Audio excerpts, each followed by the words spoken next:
ಬ್ರಾಹ್ಮಿ ಅಥವಾ ಒಂದೆಲಗದ ಕುರಿತು ಆಯುರ್ವೇದ ತಜ್ಞರು ನೀಡುವ ಮಾಹಿತಿ ಈ ರೀತಿ ಇದೆ.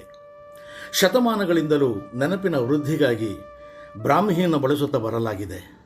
ಇದು ನರವ್ಯೂಹದ ಅಂಗಾಂಶವನ್ನು ಬಲವರ್ಧನೆ ಮಾಡಬಲ್ಲದು.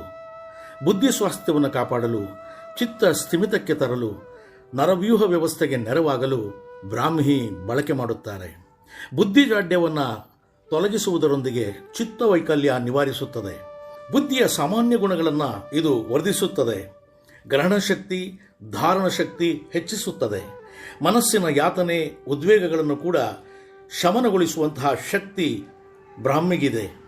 ಪ್ರತಿದಿನ ಬೆಳಿಗ್ಗೆ ಖಾಲಿ ಹೊಟ್ಟೆಯಲ್ಲಿ 2 ಹಸಿ ಎಲೆಗಳನ್ನು ಹಾಗೆ ತಿನ್ನಬಹುದು ಎಂದು ಸೂಚಿಸುತ್ತಾರೆ.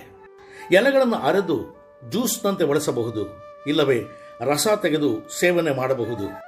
ಎಲೆಗಳನ್ನು ಬೇಯಿಸಿ ಕಷಾಯ ಮಾಡಿ ಕುಡಿಯಬಹುದು.